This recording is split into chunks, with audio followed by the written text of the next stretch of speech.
Do you still recall the first line, or maybe the first hook, or maybe how the song started? No Tears to Cry. No.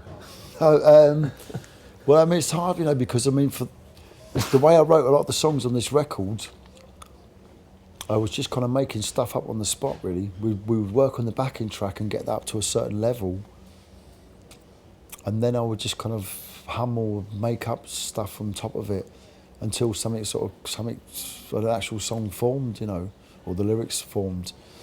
So I was just reacting off the music, really. I was just, whatever the kind of music suggested to me was the kind of first thing that popped into my head, and I would just kind of extemporise on that, really. And I can't say too much beyond that because that's the way the record was written.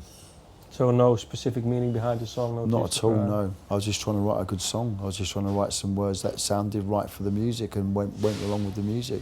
When did you decide to ask Clem to play on the song? Well, we done the backing track, and we kind of, the song was together, and we were trying to kind of ape that sort of Walker Brothers, Dusty Springfield era of pop music, quite grand arrangements. And I just thought, well, Clem Catini probably played on most of those records that we were trying to sort of, copy, I suppose, or sound like. And so we just thought, well, he's the natural person to get the man who played on the original records, So I managed to get a phone number from a mutual friend and just called him up, and that was it, really.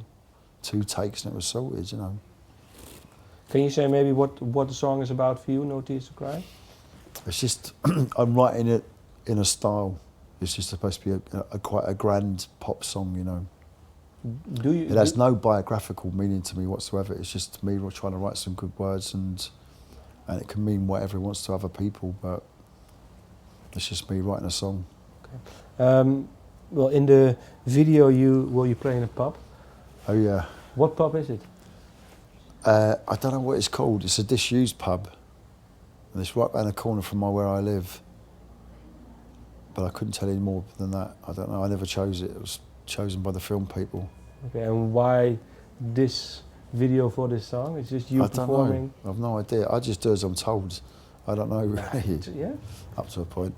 But I don't know why they chose. I have no idea. Okay, but you like the idea? It's all right, yeah. Okay. Wouldn't have been my idea, but it was all right.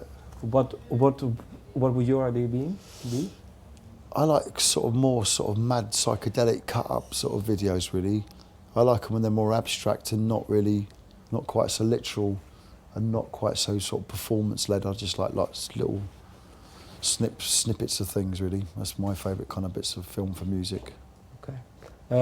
One last question. There's certain songs, you said that one song, Wake Up the Nation, where you say there's a line in there about the death of the post box. And there's another song that's also, like you were saying, it's about how technology is meant to get us to great levels of communication. Is that for you a theme nowadays? You say, well, the world is changing due to technology, not to the better, maybe?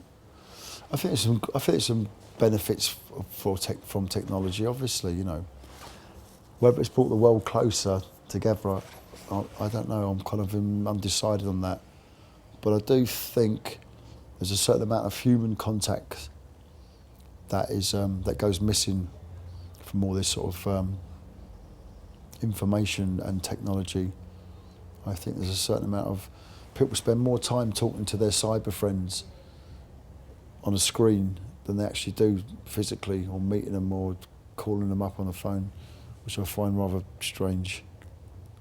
It's like any technology, there's always some good bits to it, and there's also an awful lot of sort of crap as well, It's deciphering what's good and what's rubbish out of it all. Well, what is it for you? Do you think, it will,